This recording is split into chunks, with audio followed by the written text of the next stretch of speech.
can relate to E.T. want to go home because the original ancestors, some of them that did come from the African continent or wherever they come from, or maybe they come from a certain part of the country, they wanted to go home.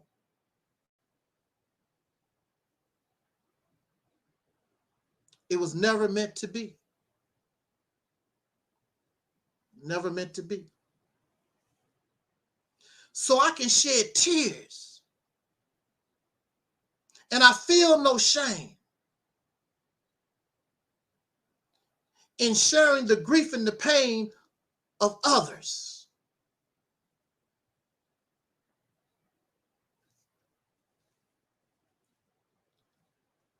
Of course, as you know, the Queen of England died this week also. And there are many pro-blacks and Pan-Africans, and they are celebrating. How does that help you? How does that help you to celebrate the death of the Queen of England? How does that help you? You don't get anything. It makes you look stupid. We understand the history of the royal family. Yeah. Celebrating her death is not going to help your situation. Her journey is over. Yours continue, and you don't benefit because she's gone. It's just feel-good rhetoric. So I don't waste my time, and I'm not going to waste my time talking about the passing of the Queen of England, because it does nothing detrimental or beneficial for me.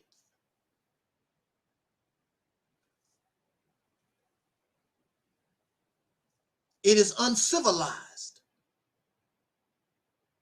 behavior to me. Because even when you're dealing with a foe, there's a certain civility, there's a certain respect and honor you should have for your opponent. There was a scene from The Way of the Dragon. Chuck Norris and Bruce Lee had a standoff. And of course, Chuck Norris wants to kill him. But in the end, as you know, Bruce Lee killed Chuck Norris. And he took Chuck Norris' jacket and he laid it over him. He never showed hatred for a person that wanted to kill him. He just saw an opponent. And he respected that opponent for who he was. And he laid his jacket over his enemy. See, y'all are a bunch of losers. And the only thing, you can't fight at all. So the only thing your punk sissy self can do is sit back and cheerlead, because you can't fight.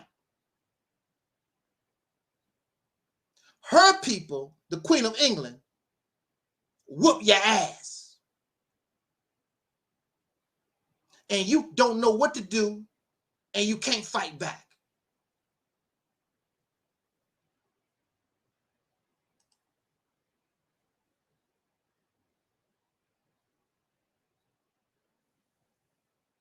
You have no honor. You have no integrity. Because her passing means nothing. It doesn't change nothing.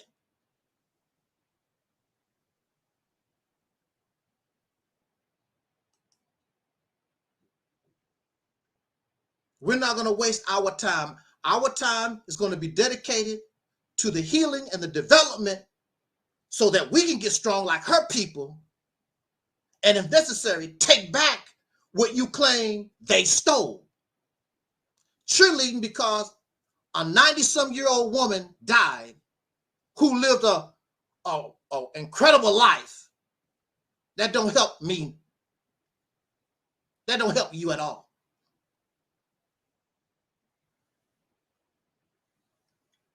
I'm saying this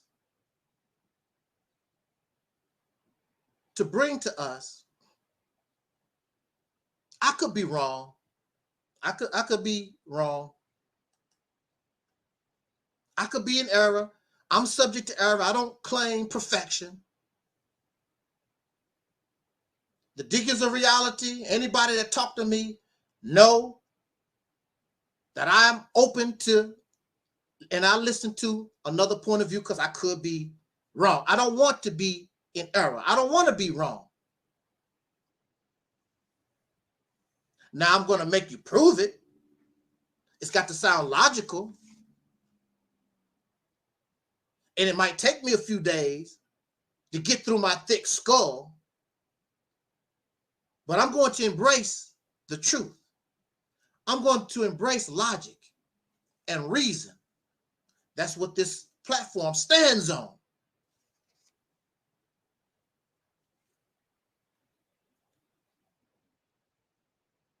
As you know, Sister Ava Muhammad passed. She transitioned this week, last few days.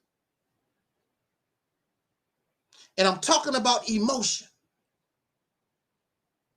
Again, I could be wrong because I don't watch a lot of videos. I don't watch really what's happening in YouTube land. There's a reason why I cannot fill my head up with all this different YouTube stuff.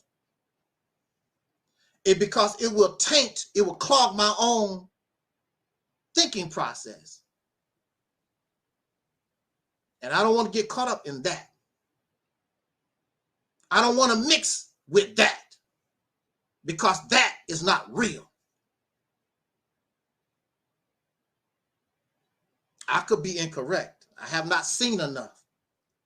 I watched some of the eulogy that Minister Louis Farrakhan gave for Sister Ava Muhammad. I've talked to my relatives who are part of the Nation of Islam. And for me, my observation and my conclusion, I don't see grief from them about Sister Ava. I don't see tears. I don't hear grief and mourning from them. I talk to my relatives, they talk like, well, you know, whatever. Now, being from the Nation of Islam, I do understand the Honorable Elijah Muhammad teaches there is no afterlife. When you die, you're dead. So we can concur, and we are in agreement with that. But that does not mean you don't cry. That does not mean you don't mourn. And this woman gave 40 years of her life to something that you claim that you love. I heard Louis Farrakhan speak, but I just didn't feel mourning from him. It felt as though, oh, well, she died. I got to give a eulogy. That's what it sounded to me. I didn't feel the essence of his words to show that he really is mourning the loss of one of his greatest helpers. I don't feel that. I just don't. When we first began to learn that Sister Ava had passed, I didn't see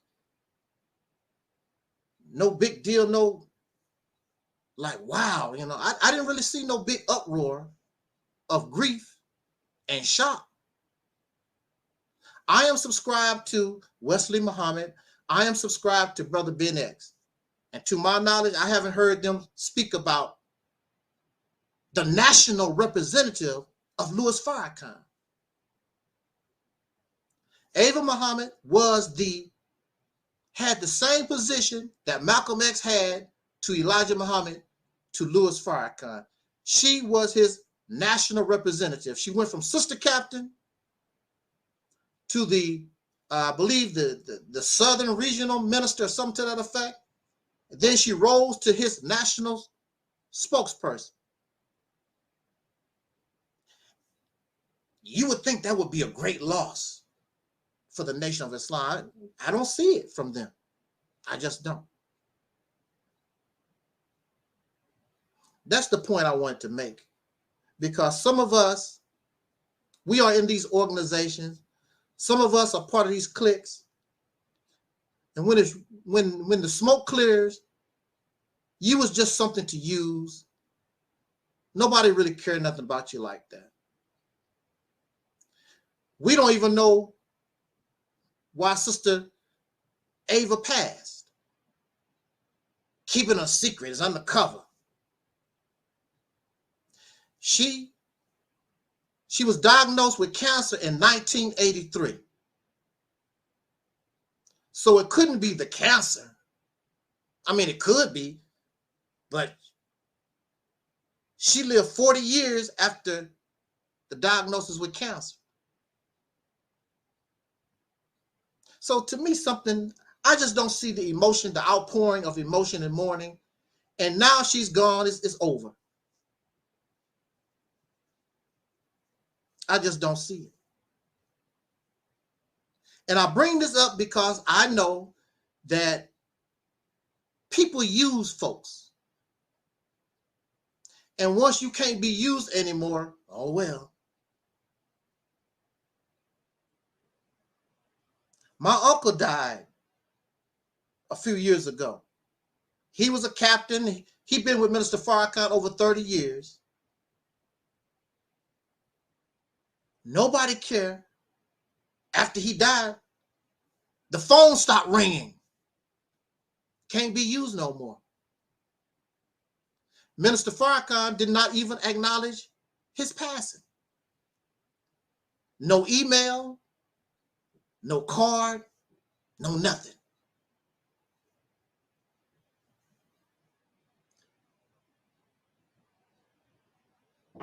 I will never be like that.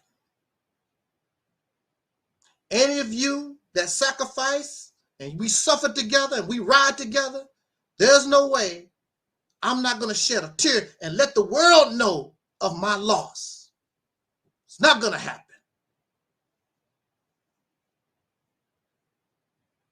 Because it's not about my glorification. If something happened to you, part of me died too. It's not going to happen. Last show. Great.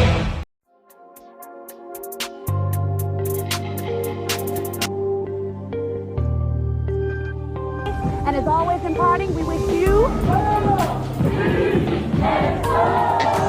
Come on and jam with us next week on these same stations. And you can bet the last money, it's all going to be a stone gas, honey. I'm Don Cornelius, and as always in parting, we wish you love, peace, and sound.